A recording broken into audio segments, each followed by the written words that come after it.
runs into. How do we deal with these risks?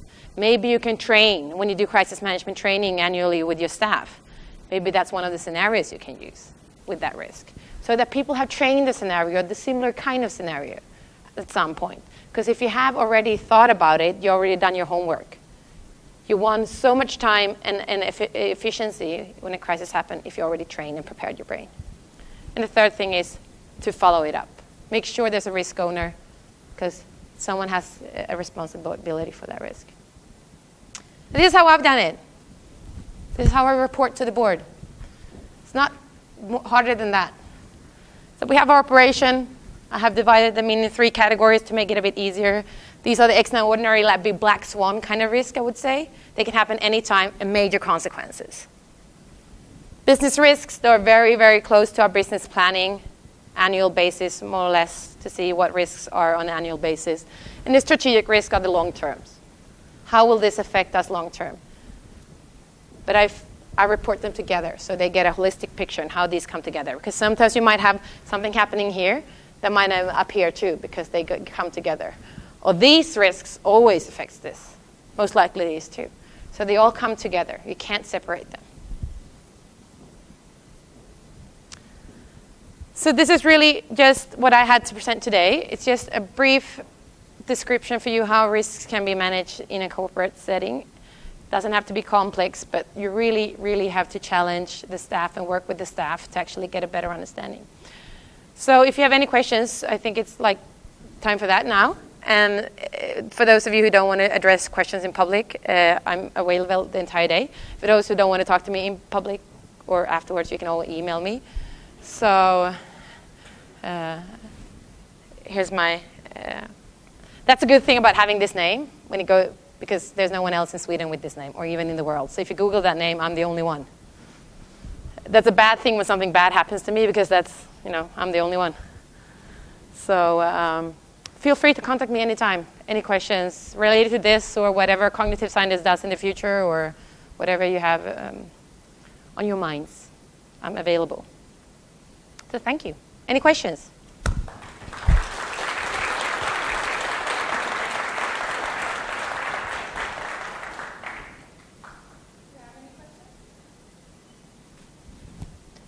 Matti.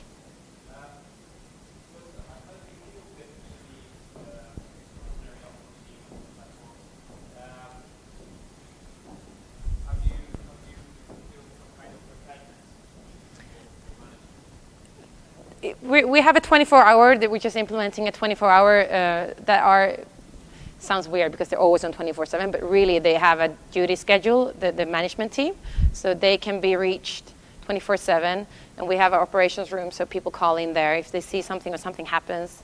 We have a preparedness to actually start dealing with crisis, so we have a preparedness organization who is trained to actually start dealing with things. And there's, you prepare your press releases, you prepare things, you have things in mind. Of course, if there's a situation happening that is not affecting us here and now, like there's a big fire, there might be actually something in politics, or what you can't, what if you can't export to China anymore, or you can't do anything, there's something happening in the world politics that makes you stop. Well, then we have to make sure that those risks are in the strategic situation, like that we don't have a portfolio that is always on one market. We have to follow that all the time. So you have to have the right competencies to be able to see the long-term risks. That is really about knowledge. It's about actually dealing with those issues. But also here and now, if there's a big fire or there's something goes out, or you need to be able to deal with it here and now. So it's really to be prepared and trained for situations, and also create that awareness that things we're not aware of might happen. And what I did the first year, I did a training all over, like a risk management, 2.5 hours with 60%, I reached 60% of our staff, just training them in the awareness that this is how it looks. And that has changed a lot of the way we think and our staff thinks about things, because they're aware now that this can happen. These things can happen to us, and what responsibility do you take, and how do you think about things? So I think that's a major step compared to a company who doesn't even address the issue. Because they go from zero and go, I don't know what to do. At least I know that our staff at least knows a bit what they can do. But you have to be prepared. It might go down. You don't know. So, the thought of stuff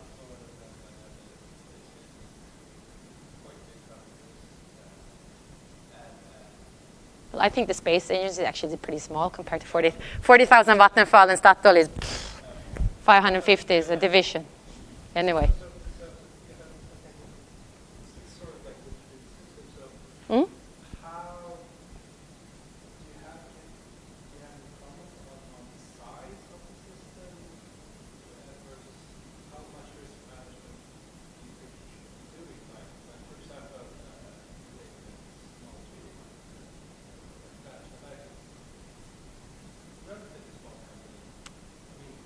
But important business for the public, though, right? Yeah. So they have a higher risk because they have consumers that are really reliant on the product. So what kind of risk management steps do you take? Well, compared to like that I showed what I've done at SSE, compared to Vattenfall, that was like major. Like we had a staff, I don't know how many that worked full time on crisis management only, and we had like a departments of only risk managers, and then we have like the communications that was like, I don't know how many hundreds of people just work with communication. We have 3 with communication. I'm the only one with risk. Like this is a downscaled version, and that's why I'm telling you this is small. If you're even smaller company, maybe the only thing you can do is do training and be aware, right? And kind of maybe have risks as an agenda point. And maybe you do crisis training like once a year, just a tabletop, because you can't afford it. And I agree, it costs money to invest. But you need to also see what are your risks. Like compared the Swedish Space Corporation with Vattenfall brand, like we maybe have an incident a year. And Vattenfall, we had those on a weekly basis. That's, the difference in value and media exposure. And so, of course, they need to put more money into that. So if you have a product, energy, no matter if you're small or big, you need to have the risk awareness because you have a consumer product where the consumer ends up in really big trouble if you don't get the product. But if you're doing, I don't know, toothbrushes, the consumers will go like, oh, there's no, that's going to affect your finances as a company. You might not survive, but it might not affect the consumer in the same way. So of course there's a level of risk that you have to assess for what you do, definitely.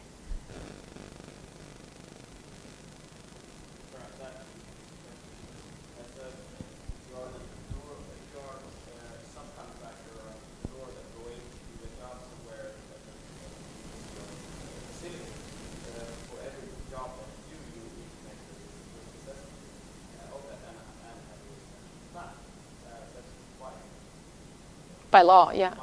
Yeah. Then you go down to the work you're going to do, actual work. Like you're not allowed to do these, but it depends on what level you are, and you need to bring all that together. And some companies take that really serious. When I was working with Statoil, for example, they had a really high safety risk awareness of staff that was so like I couldn't even get an access card to the company if I didn't do like a 3-hour training on the computer. Like you cannot lit a candle in the office. Your desk has to be clean every day when you leave the office. If you're on the rig, you need to hold on to something. And I get reported if I don't. So everybody was doing it. Everybody knew that if you work for Statoil, this is what we require. And I left my desk messy one day, and there was a red sign when I came back the next day saying, the Arbetsmiljö Committee has been here. You have not cleaned your desk. This is again violation of the rules. They stood up for it, because I thought, clean the desk. Make sure papers and nothing is, safety, security, and so on. So some companies really take this seriously and put a lot of money into it, but it actually gives an effect because everybody knew that this is how we want it to be. We take safety and security seriously. Yeah.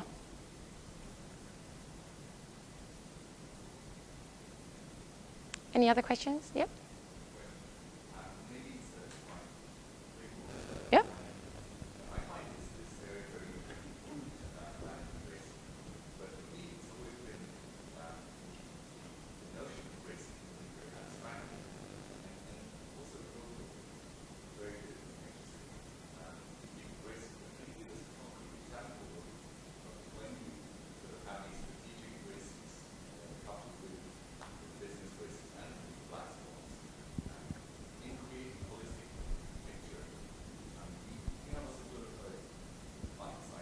Yeah.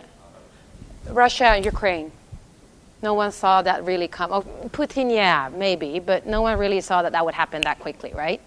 Embargoes, suddenly we can't do our circle polar flights because we used to put balloons that really have like interesting that you fly because we can't, this whole thing, if the balloon goes down in Russia and all things, we can't do that.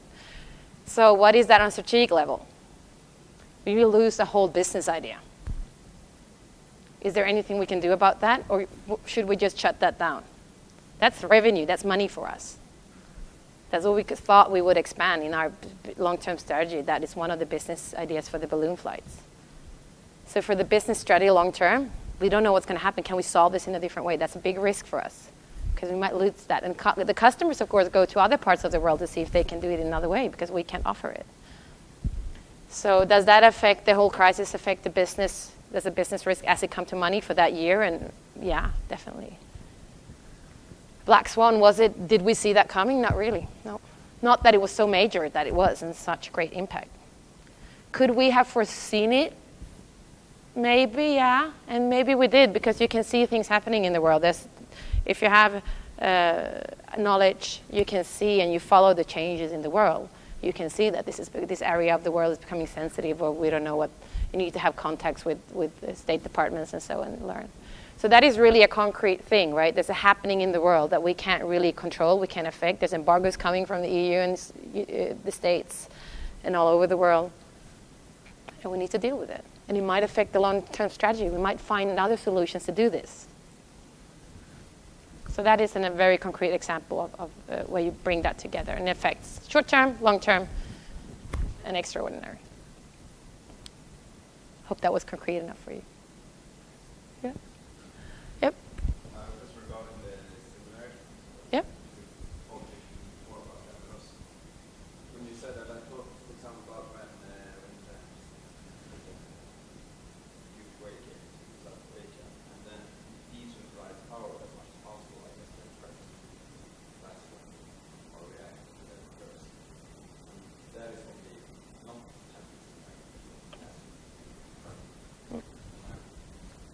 So I think I said in that there was as far as possible stay similar. Because far as possible, sometimes you end up in an extraordinary situation, and then you need to put in those resources, of course. And that is a situation. That's a black swan. No one saw, or naturally we should be able to understand that if there's an earthquake, there might be a tsunami. But we didn't really. Now we do understand everybody because we had that happening. But yeah, then you need to have that situation. As you were asking, how do you guys manage a black swan? We have that team in place that we know that if we hit that, it comes into a situation where we can't handle this. We have the extra team to go in and support the actual local team. So they might put out the fire or whatever, but the other team can support and make sure that media is handled and we can communicate and make sure that we're transparent. So you need to build those layers.